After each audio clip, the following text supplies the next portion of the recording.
Make sure you like and subscribe to my channel for more hadiths.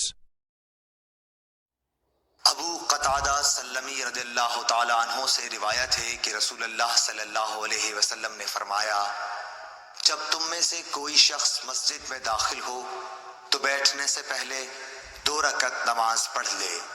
صحیح بخاری حدیث number 444۔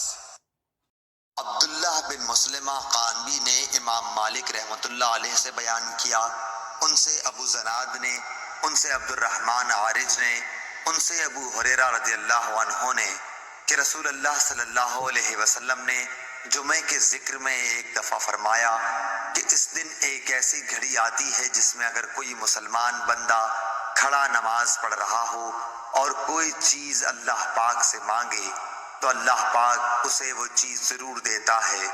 ہاتھ کے اشارے سے آپ نے بتلایا کہ وہ ساعت بہت تھوڑی سی ہے۔ صحیح بخاری حدیث نمبر 935۔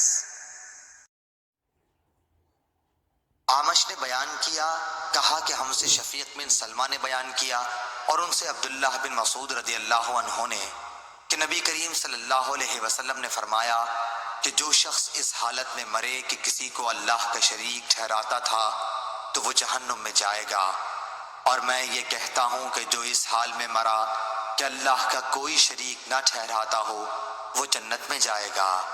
صحیح بخاری حدیث نمبر 1238۔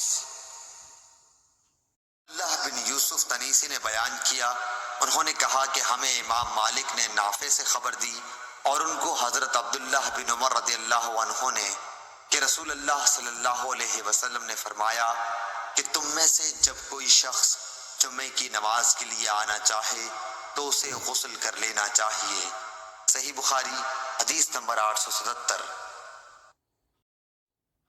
ابو معمر نے بیان کیا، کہا کہ ہم سے عبد الوارث نے، ان سے عبد العزیز نے اور ان سے انس رضی اللہ عنہ نے کہ نبی کریم صلی اللہ علیہ وسلم نے فرمایا کہ کسی مسلمان کے اگر 3 بچے مر جائیں جو بلوغت کو نہ پہنچے ہوں تو اللہ تعالیٰ اس رحمت کے نتیجے میں جو ان بچوں سے وہ رکھتا ہے مسلمان بچے کے باپ اور ماں کو بھی جنت میں داخل کرے گا۔ صحیح بخاری حدیث نمبر 1248۔